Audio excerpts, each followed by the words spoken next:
Hey people, welcome to the Angels, Babes, and Witches show with me, Ruby.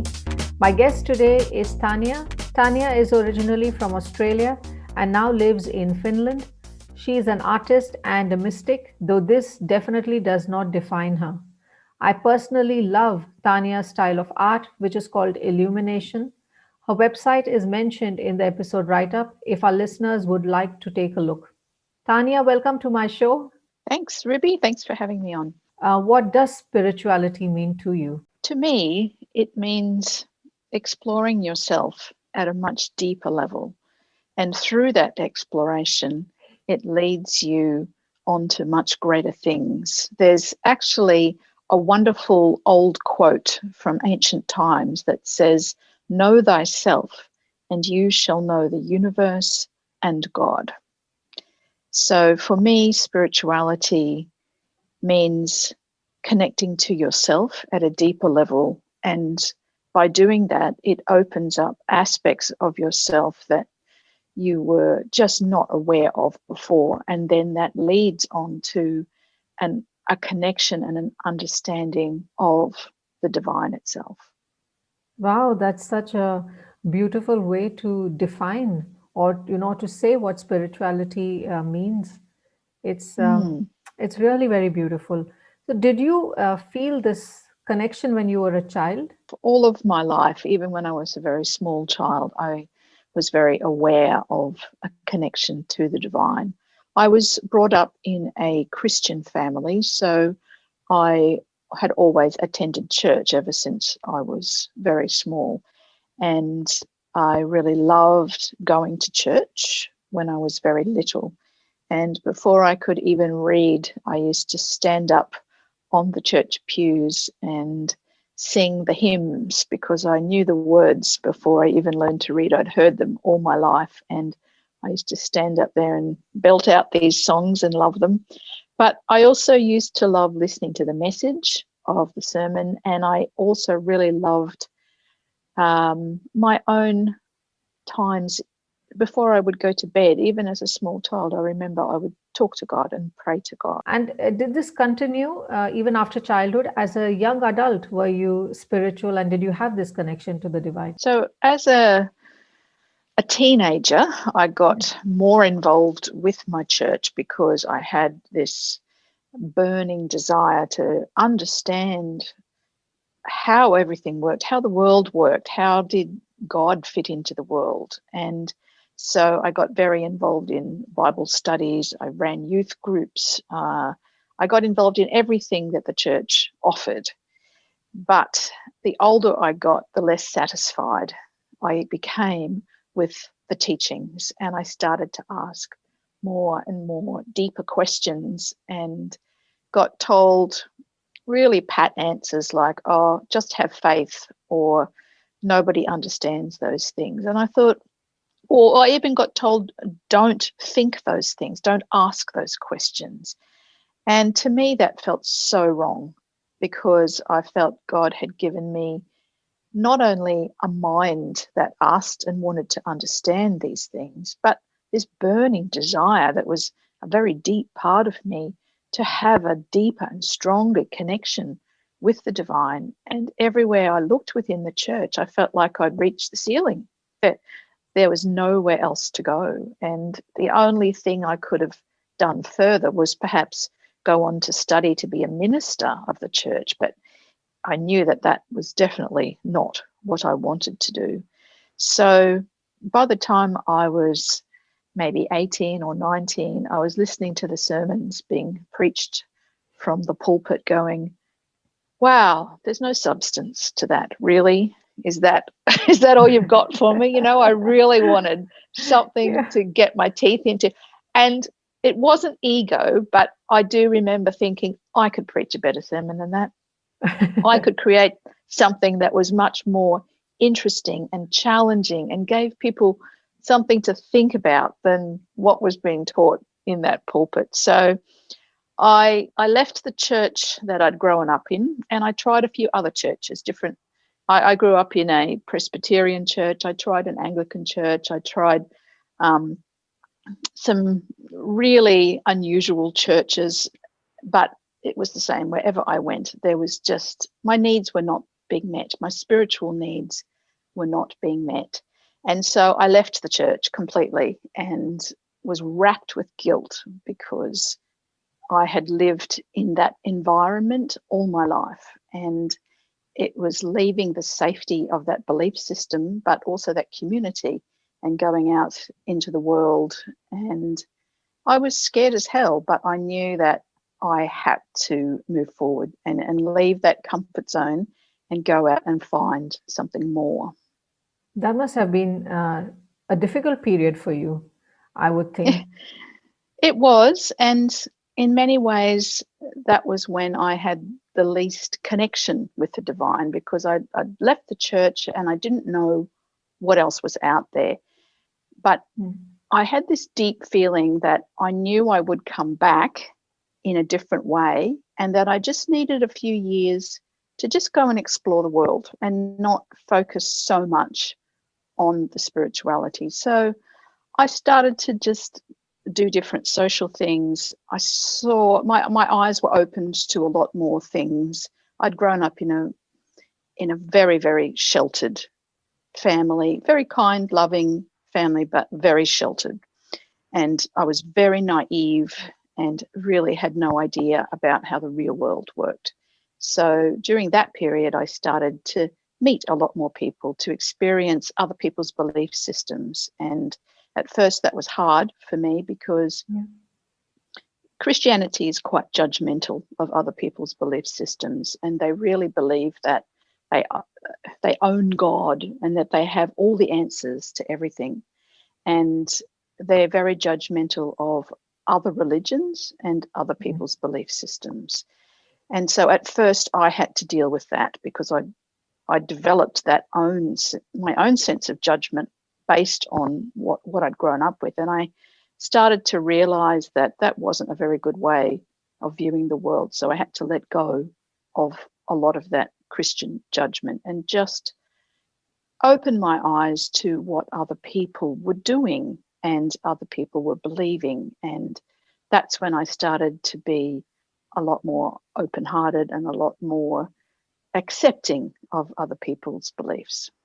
It would have not been an easy time, and but there was new exciting things waiting, and I think for you. And you did mention that there was a turning point in your life when things suddenly took off in like in your spiritual life. What was this turning point? Um, I was going through a lot of changes, and I knew that I wanted to do some kind of spiritual path, but I had no idea what I wanted to do. And my marriage broke up, and after a little while, I started going out with this other guy, and he was fascinating to me because he was a shaman, Mm. and I'd never experienced anything like that before. A lot of his ideas and practices were very, very foreign to me as an ex-Christian.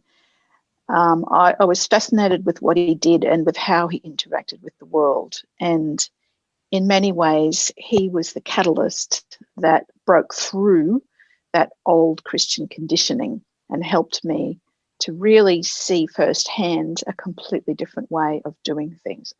His way of doing things was not my path, and that became very clear to me. But what he did was allow me to see that there were other paths. There were many other ways of connecting with the divine.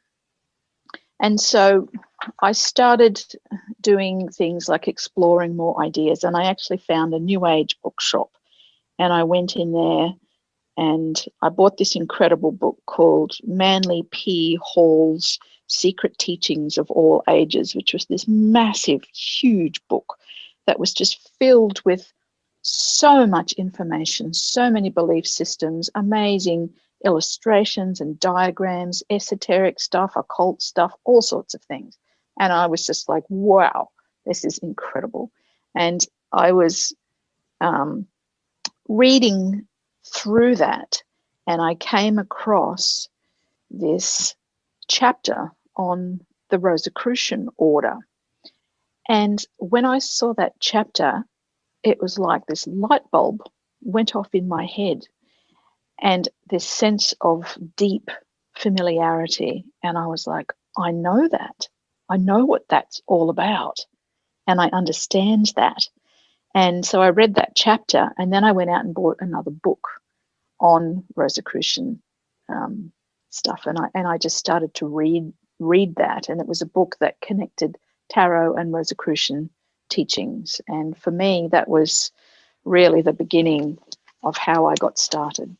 And had you read about Rosicrucian before you found No, this? No, but it was just this never. instant connection. Yeah, never heard of it. Never even Wow. heard of the name before. Wow, that's so amazing because it's like something connecting with you on a much deeper level. Oh, absolutely. Yes, very much so. And so I started to practice the ideas within that book. I thought that it was an old, I did research on it, and I found out that it was an old mystical order from like the 17th century. And I thought it had died out. And people were just writing books from a historical perspective about it. But I loved the ideas. And so I started to meditate with it. I started to practice the ideas of it, thinking that, oh, well, if I'm the only one in the world doing this, so be it. And then it was very interesting. Some people would call this a coincidence, but I certainly do not believe in coincidences. Um, the wonderful man who is now my husband, when I first met him, um, he had bought some of my artwork at a show, and when he came to pick it up from my house, he started talking about the Rosicrucian order, and I nearly fell off my chair. Oh my God. And he said, uh, oh yeah, he said, I've just joined. And I said, what? There's a group? And he said, yeah, there's a group here in this city that we live in, and they meet at these times. And I was just gobsmacked. My jaw just hit the floor, and I was just like, wow, they're actually really doing this. And it was like a full-on mystery school here in my city that I could join, and I was just so excited. And so I joined that group, and I spent 7 years studying. It's like a mystery school that you receive teachings in the mail, but I also joined the actual group itself, and I started learning how to do ritual work with them, and the teachings were just extraordinary for me. Like, they were the best possible introduction to spiritual life, because they started at the beginning, and they were very thorough, and very slowly and gently took me through to this amazing understanding of many things. And so for 7 years, that was deeply fulfilling for me. But then after that, I found that I had to move on to something else, that I wanted something even more than that. Yeah, the thirst for better or bigger knowledge. I think we all have it. And I Yeah. remember, yeah, I remember when we were chatting. There was this vision that you mentioned, and I remember that very clearly because it was so interesting to hear about your vision. Did you get this vision during this period in your life? And I'm sure our No, I no. no, I actually had it quite early on. Okay. Um, I was still married to my first husband, and we were at the beach one night. So I was in Australia, and we have these great beaches there, and they're lovely to walk on in the evening. And it was completely unexpected. I wasn't even thinking about anything in particular. I was just sitting on the beach at night. It was very, very dark. Stars were everywhere. And this vision came into my head. I wasn't meditating or anything. I was just sitting there. And it was like I could see two things at the same time. I could see the beach, but I could also very clearly see this vision of a dark corridor. And along the corridor were many doors that were shut on my left side and my right side. But right down at the end of the corridor was just one single door. And around the edge of that door, I could see this light coming out from the cracks around the edge of the door. So I walked down in my vision, in my mind. I walked down and I tried to turn the handle on that door, but it was locked and I could not turn the handle. But I knew that in the future I would be able to undo it.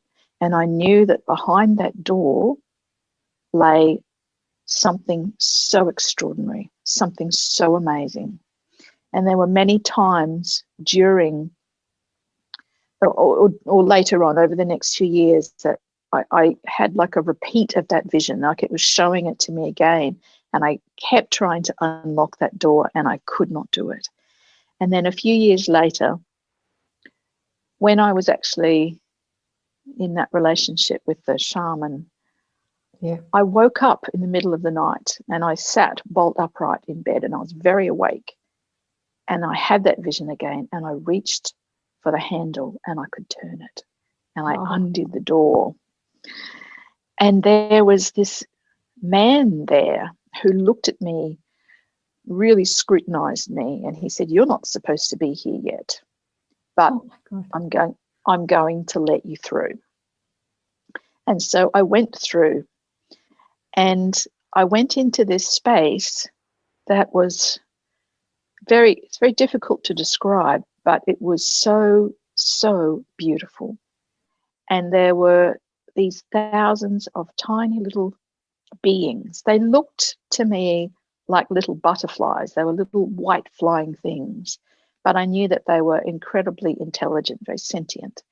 And there were thousands of them, and they swirled around me in a spiral around my body. And I knew that they were welcoming me into the spirit world.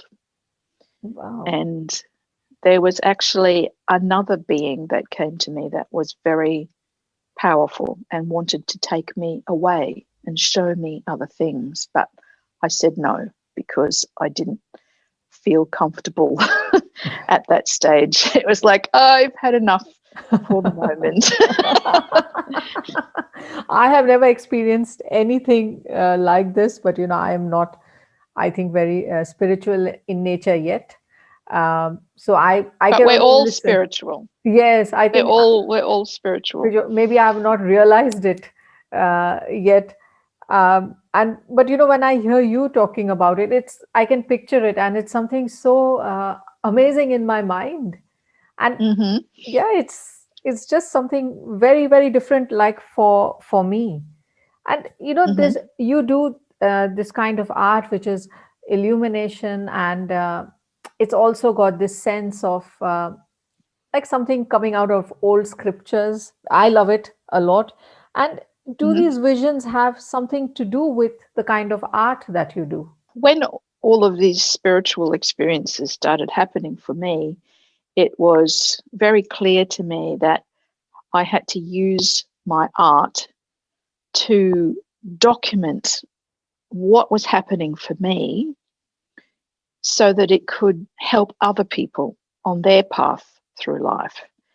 I, I've been through an incredible journey spiritually, a lot of very difficult times, like really hard.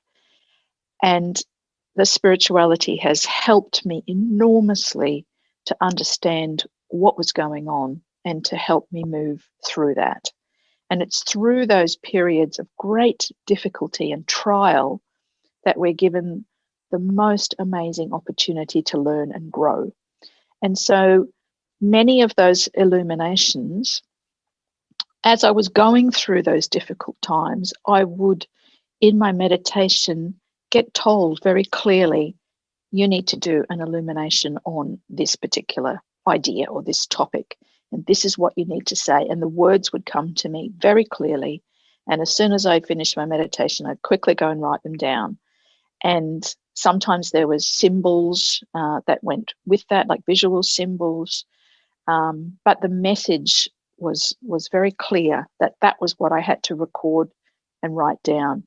And so my illuminations are like a collection of guiding lights that are there to help people on this spiritual path, because we're all on a spiritual journey, whether we recognize it or not. Some people, that it's not their purpose to have that understanding that they're on a spiritual path. But whether we understand it, whether we're conscious of it or not, we're all walking that path. And so my illuminations are there to help people, whether it be in a small way, just on the surface, or whether it's to help people at a very deep level, because what I create can be taken on many different levels. And sometimes the works can interact with people on a soul level that you can't even verbalize.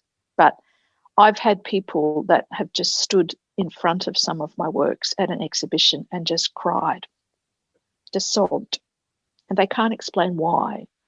And it's because the artwork has a way of touching people at a really, really deep level that can't really be explained with words. Yes, I think art is like that, and your art is coming from somewhere like deep inside your soul, and this message that you want to give the world through your art. It's also coming from another dimension, Absolutely, almost. it is. Yeah, it is. I'm And just it's like a channel. I'm a channel for that information and for those images, and it comes through me to the rest of the world. one last question for Tania. I've already taken up so much of her time. Any words for our listeners who are following their own spiritual path? What I would say is every day take time for yourself to just stop whatever it is you're doing at some point, whether it's the beginning of the day or the end of the day. Let go of all of those thoughts that are running around in your head and just learn to sit in the silence, to be still, and to learn to listen. And it's in those moments that your soul, with its quiet little voice, can finally begin to speak to you. Because normally in our day-to-day life, we're running around like headless chickens. We've got so many thoughts in our heads that our soul cannot be heard. So take that time, learn to listen, learn to sit in the silence, and just be. Oh, very beautiful. I just love listening to that. To end, Tania has had an exciting life where she has been able to pursue the path that she dreamed of. She is no fan of labels, hence, I won't say whether she is a sweet angel, sexy babe, or a bad bitch, as I normally do at the end of every podcast. I will leave this for the listeners to figure out for themselves. Maybe drop me a message. Thank you, Tania, for being here today and for sharing your Thanks, Ruby. amazing journey. Thank you. Thanks, Ruby.